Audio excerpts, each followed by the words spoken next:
Chapter 38. The stature of a man and a woman.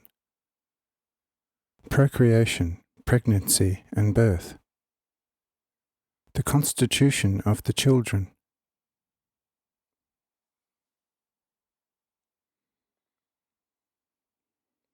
We shall discuss in the chapters that follow other very noteworthy house rules. However, for now, we shall familiarize ourselves with the stature of the Saturnites, the male as well as the female. What does a woman on Saturn look like? By now you know that all things on Saturn are more exalted, more magnificent and more beautiful than on Earth. And that applies very much to the human beings who inhabit Saturn. The women on Saturn have perfect figures and are beautiful far beyond your earthly concepts. Even though she would be considered a giant on Earth as far as size is concerned, her beauty would compel you to admire her. Her body has the most wonderful curves throughout. Not one part of it is disproportionate. Her whole being is softness. Nowhere will you find any hardness. In the sun, her skin is as white as snow. Only in those areas where the skin is most delicate does it appear as a pale red. Despite the size of the Saturnian women, their skin is lighter, much finer, and more delicate than the skin of the most delicate ladies on Earth. Their fingernails and toenails are different from those of earthly women.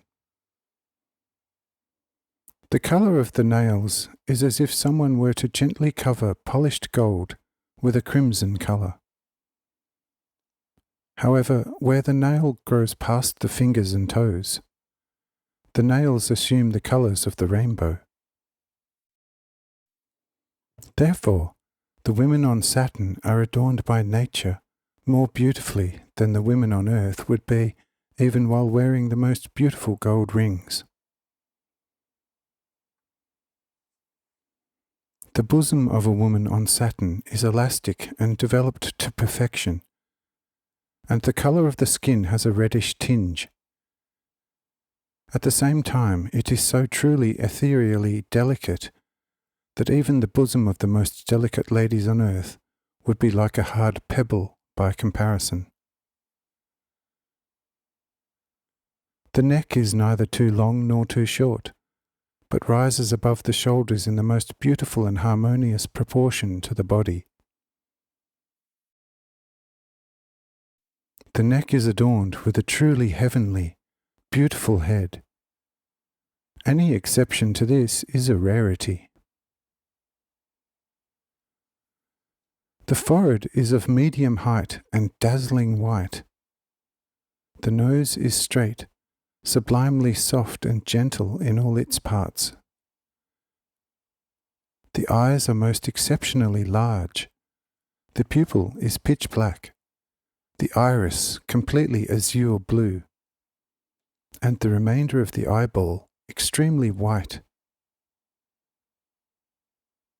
The eyebrows of every woman are thick and of a dark gold blonde colour. The hair of the head is extremely soft, and in most instances reaches the knees, and is of the same colour as the eyebrows.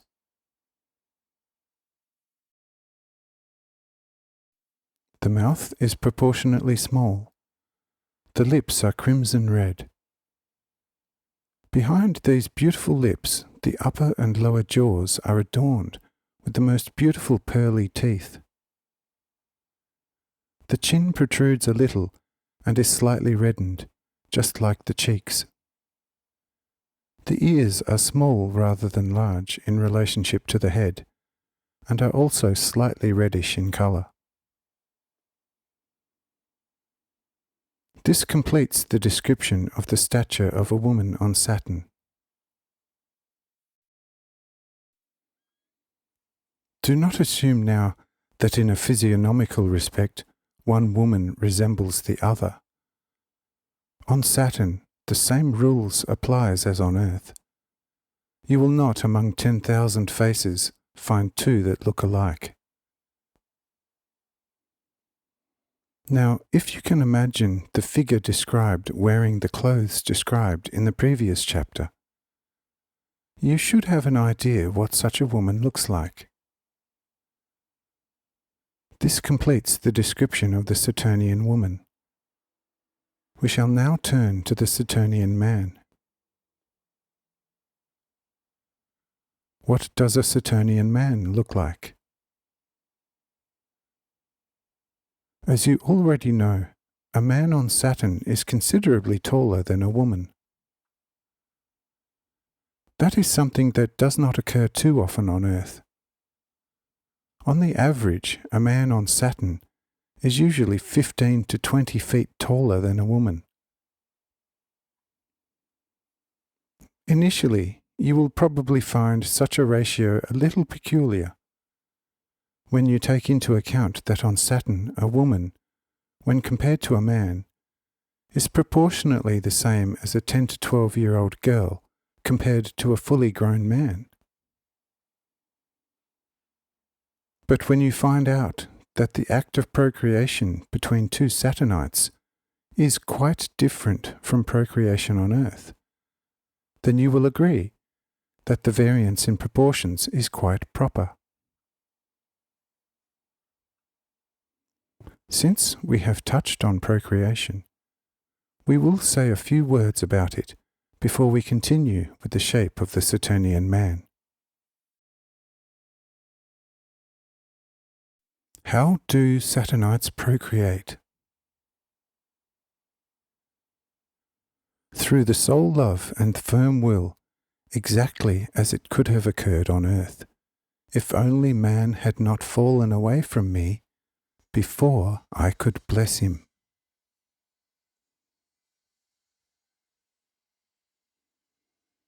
When a man on Saturn wishes to procreate, he presents himself with his wedded wife to the eldest. A man on Saturn never has more than one wife. The eldest blesses him in the name of the Great Spirit, upon which the man and his wife fall to the ground and fervently ask the Great Spirit for the awakening of a living fruit. When they have completed their supplication, the man takes his wife into his arms, presses her against his heart, and gives her one kiss on the forehead, one kiss on the mouth, and one kiss on the bosom, whereupon he places his right hand on her body and fixates her with his will. This is the complete procedure of procreation, during which the man and woman both perceive a truly heavenly, pure love which inspires them and makes them overly cheerful for the longest time.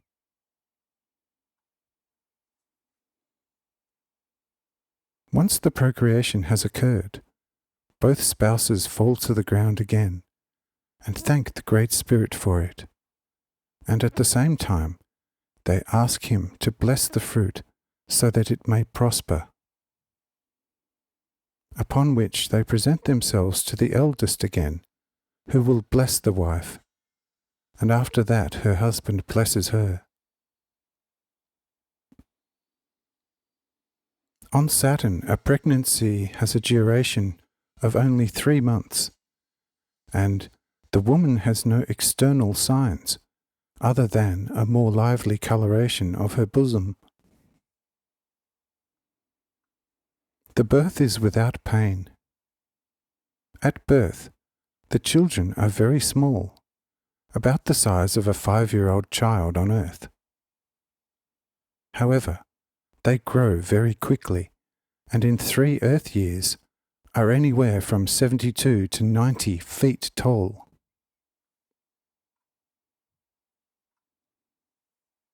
In the first years, the children are so light that they float in the air like a feather fluff. They become specifically heavier when they are weaned from the mother's breast and begin to eat stronger and firmer food. That is also the reason why, on Saturn, you never hear that a child has sustained any injuries by falling from some heights. By taking everything which has been said into consideration, it is easy to understand why a woman is smaller and weaker than a man by almost 1/3. A man on Saturn is a complete image of myself. His height gives him the certificate that he is the lord of nature on this planet. His stature signifies that the proper form of a man is one which resembles the hardness of a rock, without any of the softness of a woman's bosom.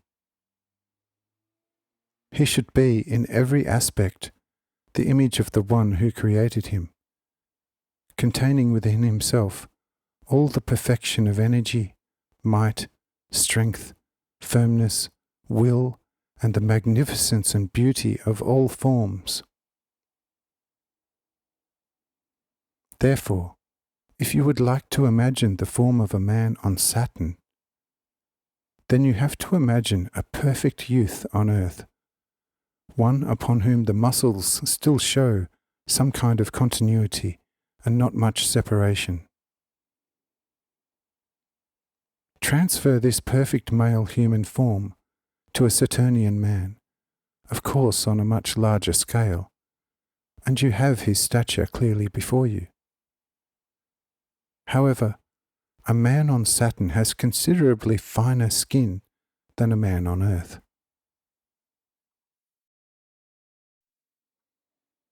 The chin of a Saturnian man is covered by a proportionately large beard and curly, mostly light blonde hair on the head, flowing down to the waist. It should be mentioned that the beard, and especially the eyebrows, are always a little darker than the hair of the head.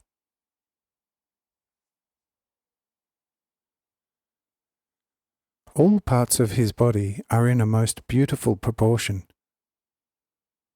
Some parts, such as the cheeks, chest, and arms, are a little more reddish than those of the woman. Secretly you might wonder, do the Saturnites have no genitals similar to the ones people have on Earth? Yes, they do, but in proportion they are not as large and peculiar, because on Saturn they only serve one purpose. Imagine such a Saturnian man in all his magnitude and true human nobility. You must grant him the credence that his form represents all the nobility, all the dignity, and all the magnificence, which is the primary source of all things. Even though the woman is also very lovely on account of her curves and softness, only the man is truly beautiful and remains eternally beautiful and completely perfect in everything. All the inhabitants on Saturn are fully aware of this, and that is why they thank the Great Spirit at all times for the noble form which resembles the perfect form of the Great Spirit, which the people on Earth would never think to do.